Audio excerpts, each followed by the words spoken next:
ए, जब गर्भ में थे तो कौन सा नाम था तुम्हारा? गर्भ में थे तो ये नाम मिला हुआ है जगत से बाहर। जो गुरु जी से मिला हुआ वो प्रभु का है नाम। जैसे श्यामा शरण, तो श्यामा जू की शरण है, ये हमें हर समय याद दिलाता रहता है गुरु जी की कृपा से। माधव शरण हर समय हमें याद दिलाता रहता है कि हम प्रभु की शरण में हैं। नाम रोशन हो जाए। अरे नाम अपने हृदय में रोशन करो, भगवान का नाम का प्रकाश हृदय में करो, अपने नाम का नहीं। तो कह रहे सर्वप्रथम इस मार्ग में चलने पर ये वासना को पहले ही समर्पित कर दो। हमारा नाम संसारिक मिट गया और गुरु ने रख दिया भागवतिक। अब हमको हर समय ध्यान देना है।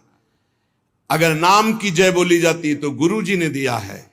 अगर कोई नाम का कीर्तन करता है, नाम की पूजा कर, गुरु जी ने दिया है। हमारा नाम तो गुरु जी के चरणों में समर्पित हो गया था। ये तो गुरु प्रदत्त नाम है।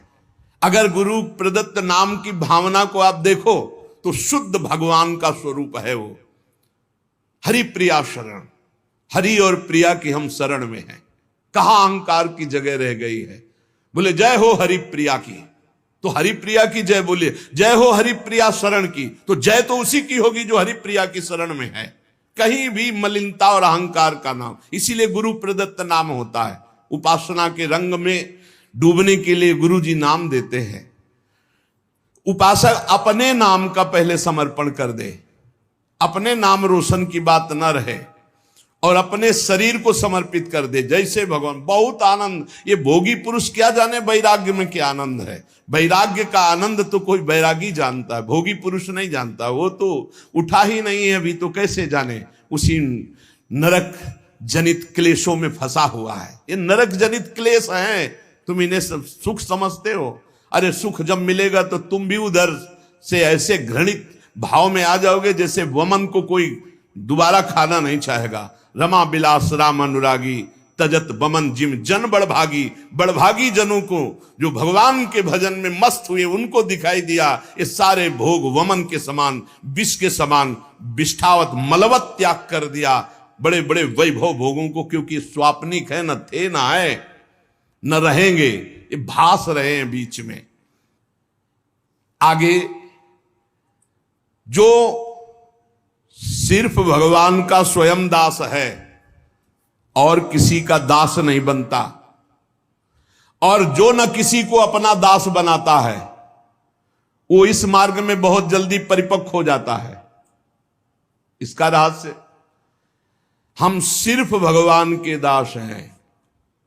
किसी व्यक्ति, वस्तु, भोग, विलासिता, पद, प्रतिष्ठा, इन सब के दास नहीं, सिर्फ भगवत दास। इसीलिए गुरु जी ने नाम दिया है, अपनी ठसक रखना चाहिए। हम किसी को दास बना नहीं सकते, क्योंकि दास को फिर दास बनाने का अधिकार नहीं रहता। वो खुद दास है। सेवक सुख चा, मान भिखारी, व्यसनी धन, शुभ गति व्यभिचारी। हम सेवक हैं, सबसे सेवक धर्म कठोरा। हम प्रियालाल के सेवक हैं।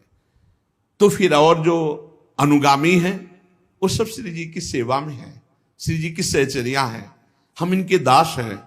जो हमारे को प्रेरणा होगी इनको बोलेंगे ऐसे श्री जी की सेवा करो। हमारे दास नहीं, हम तो दास प्रिया प्रीतम के।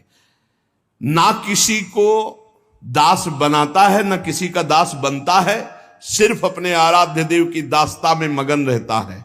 वह बहुत जल्दी सिद्ध भगवत दास हो जाता है। भगवान का दास किसी अन्य को अपना दास मान ही नहीं सकता। ये प्रभु के जन हैं, हमारा कोई संबंध नहीं। हमारा प्रभु से संबंध है। एकमात्र मेरे तो गिरधर गोपाल, दूसरों न कोई। साधन वो है जो जगत प्रपंच से हटाकर भगवान में लगा दे, और असाधन वो है जो भगवान से हटा के जगत प्रपंच में लगा दे। बड़ा सूक्ष्म रूप से साधना की परिभाषा आप समझ लीजिए। ये करना है, वो करना है, चंदा दीजिए, ये दीजिए, वो प्रपंच, भगवान का भजन छूटा। भजन से बढ़कर कोई धर्म कार्य बड़ा नहीं है। भजन से बढ़कर कोई पवित्र तीर्थ नहीं है। भजन से बढ़कर कोई अनुष्ठान नहीं है। हर समय मधुर मधुर भगवान नाम चल रहा, तुम्हें कोई धर्मानुष्ठान की अलग से जरूरत नहीं। करो तो बढ़िया है, लेकिन जरूरत नहीं है। किसी के सहयोग की मांगने की जरूरत नहीं है। राधा राधा राधा, इसमें हमें किसी सहयोग की, और इससे बढ़कर कोई यज्ञ नहीं, कोई धर्म नहीं, कोई तप नहीं, कोई ज्ञान नहीं, कोई दान नहीं। कई बार सुन चुके।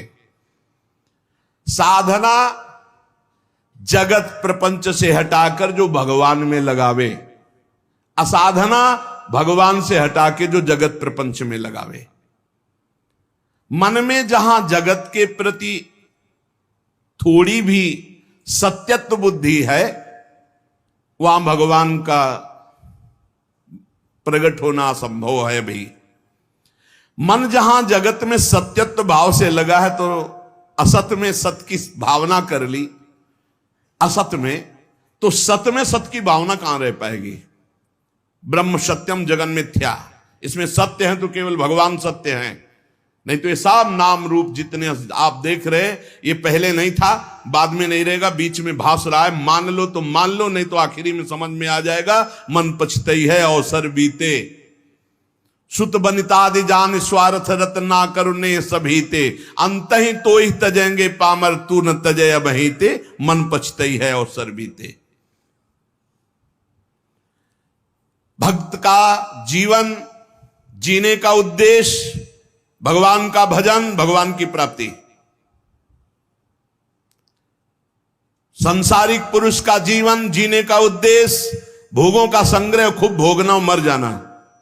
देख लो तुम कौन हो, भक्त हो या संसारी हो। भगवान के समर्पित जीवन होने पर मन, बुद्धि, इंद्रियां, शरीर, त्रिविध भाव, त्रिविध गुण, सारे द्वंद्व सब के सब शांत हो जाते हैं। मन शांत, बुद्धि शांत, इंद्रियां शांत, शरीर शांत, अद्भुत आनंद। मान लो ने बुद्धि खराब हो जाएगी, भजन नहीं करोगे तो बुद्धि खराब हो जाएगी। भेजा गया है भजन के लिए, भजन नहीं करोगे तो बुद्धि भ्रष्ट हो जाएगी। बहुत दुर्गति, बहुत दुर्गति। भगवान को समर्पित जीवन, निरंतर भजन में जीवन, मन शांत, बुद्धि शांत, इंद्रियां शांत, शरीर पवित्र, त्रिविध भाव, त्रिविध गुण, सारे द्वंद्व शांत। भगवान शांताकारम, शांत स्वरूप है। भक्त भगवान का शांत स्वरूप। भजन यही है, फाड़ डरी है आंत। गृहस्थी के अन्न के बड़े बड़े दांत, भजन न करोगे तो फाड़ डालेंगे आंत। बहुत होश में, खिलवाड़ न समझो भगवत मार्ग। भगवान अपने भजन करने वालों को समस्त द्वंद्वों से मुक्त कर देते हैं। साधक देखता है केवल केवल निर्मल संबंध भगवान से। जितने जितने हृदय में हमारा भगवान का महत्व भरता जाएगा, उतने उतने विषय वासना संसार का महत्व खत्म होता जाएगा। भजन करो, भजन, खूब नाम जप, अपने हृदय को भजन से भरो। राधा राधा राधा राधा राधा राधा राधा राधा। तो जब भजन भरोगे तो अंदर गंदगी भरी हुई वो निकलेगी। तो घबराना मत कि अरे मन बड़ा चंचल हो रहा, बड़ी गंदी बातें आ रही भजन करते समय। वो सब गंदगी निकल रही, भजन भर रहा है, आप ठोस होते जा रहे हो, घनीभूत भक्ति आपकी होती चली जा रही है। जितने जितने भगवान और भजन हमारे हृदय में भरते जाएंगे, उतना उतना संसार और विषय विकार हटता जाएगा। अतएव निरंतर भगवान को जीवन में ऐसा भरो कि अब दूसरे के लिए जगह न रह जाए। भरी सराय रहीम लख आप पथिक फिर जाए। जब हृदय रूपी जो धर्मशाला था उसमें भगवान आकर बैठ गए तो अब काम क्रोध लोभ आने की गुंजाइश ही नहीं रह गई। भक्त चाह करता है पर भगवान के मिलन की। भक्त का दैन्य स्वरूप होता है केवल भगवान से।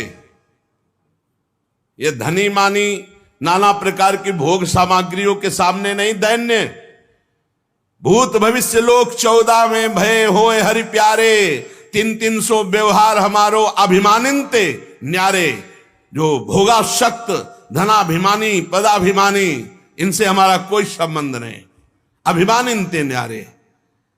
जहां दैन्य है वहां भगवान है, जहां भगवान है हमारा वही दैन्य है, अभिमान में नहीं। ये तीन चीजें उपासक में बहुत जोर की होती हैं। चाह केवल भगवान की, दैन्यता केवल भगवान और भगवान के भक्तों से, और भरोसा सिर्फ भगवान का। तीन बातें ये जहां होती है वहां भगवत प्रेम और भगवान अपने आप प्रकाशित हो जाते हैं। मन जगत के भोगों में रहे और सोचो कि तुम भगवान का भजन और भगवान का दर्शन और कोई ऐसी कृपा हो जाए, नहीं। तुम चिंतन करो भोगों का, तुम करो पापाचरण, और कोई संत महात्मा तुम्हें आशीर्वाद दे दे कि सुखी भाव, जाओ आशीर्वाद सदैव सुखी रहोगे, तो जैसे तुम साधना वाले हो वैसे वो आशीर्वाद भी है, पक्का समझो। सत्य जीवन तुम्हारा, तो सच्चिदानंद के लिए आशीर्वाद नहीं मांगना है, अपने आप आ जाएगा। वो सर्वज्ञ है, वो सब। जा पर कृपा राम की होई, ता पर कृपा करे सब कोई। राम की कृपा, राम की आज्ञा का पालन करना, और रात दिन भजन में लगे हो। संत की दृष्टि पड़ी, हो गया काम।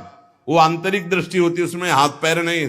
ऐसे करने से अगर हो ना तो हुआ, किसी का मन बदला। ऐसे तेज थोड़ी साधु का आता है। रात दिन भजन कर रहे हो, उनकी आज्ञा पे चल रहे हो, अब वो श्री जी के चिंतन में हो, तुम्हारा चिंतन आ गया, अब गया। ये ना कोई कैमरा पकड़ पाएगा, ना तुम्हारी दृष्टि पकड़ पाएगी, तुम्हारा हृदय पकड़ पाएगा कि ऐसा कैसे हो गया। कहां में विषयी जीव और कहां ये ऐसा भागवतिक जीवन। ये तो गुरु प्रताप हुआ, ये तो संत प्रताप हुआ। भगवान जगत के भोगों में रत रहने वाली बुद्धि में, मन में नहीं आते। मय्येव मन आधत्स्व मयि बुद्धिम निवेशय, तो निवस्य मय्येव अतुर्धम न संशया। मन बुद्धि भगवान में लगाना। मैं और मेरे को लेकर जगत में बंधन है, अतएव इस मैं और मेरे को भगवान में जोड़ दो। मैं भगवान का दास, भगवान मेरे। बड़ा आनंद का विषय है ये, बिल्कुल अमृतमय शब्द है। अगर भाई सत्संग के पकड़ लियो तो एकदम शुद्ध मार्ग है जो सीधे भगवान से मिलाता है। भगवान का प्रेमी भक्त भगवान से एक क्षण भी पृथक नहीं रह सकता। वो भगवान के सुमिरन में मगन रहता है। अगर भगवान कह दे कि भजन छोड़ दो, हम दर्शन देने आ रहे हैं, तो वो कह देगा कि हमें जरूरत नहीं आपके दर्शन की, हम भजन नहीं छोड़ सकते। ऐसा भजन से प्रेम होना चाहिए। जब कोई अशुभ भोगों का संपर्क मन और इंद्रियों से करता है तो भगवान फीके लगने लगते हैं, भोग अच्छे लगने लगते हैं। और जब कोई भजन में मन और इंद्रियों को सब, तो भोग फीके लगते हैं, भगवान अच्छे लगने। अब तुम ये पसंद करो, भगवान को अच्छा पसंद करना चाहते हो या भोगों को अच्छा। तो जैसे कल चर्चा की थी कि उद्देश्य तो बनाते हैं भगवत प्राप्ति का, लेकिन रुचि रखते हैं भोगों की। जब रुचि और उद्देश्य दोनों एक हो जाएंगे तब हमारी साधना परिपक्व हो जाएगी। चित्त का प्रवाह जहां जाता है वही आराधना मानी जाती है। माला चल रहा है भगवान के लिए और चित्त जा रहा है भोगों के लिए, तो जहां चित्त है उसी की आराधना। तो तुम किसकी आराधना करते हो? भोगों की। चित्त का प्रवाह जहां जा रहा है वही आराधना मानी जाती है। जहां मन जा रहा है वही आराधना मानी जाती है। भगवान की ओर चित्त का प्रवाह तो भगवान की भक्ति, और विषय की ओर चित्त का प्रवाह तो विषय की भक्ति, विषयानंद की प्राप्ति। तो काय काऊं हरि भगत बिन, ये पूरा संसार भक्ति कर रहा है। कोई हरि की भक्ति कर रहा है, कोई हरि जो विषय वाले हुए हैं विषयानंद की भक्ति कर रहा है। विषयानंद का परिणाम है दुर्गति और हरि की भक्ति का परिणाम है सदगति। भगवान को प्राप्त करने की साधना में चित्त को भगवदमय बना देना पड़ता है।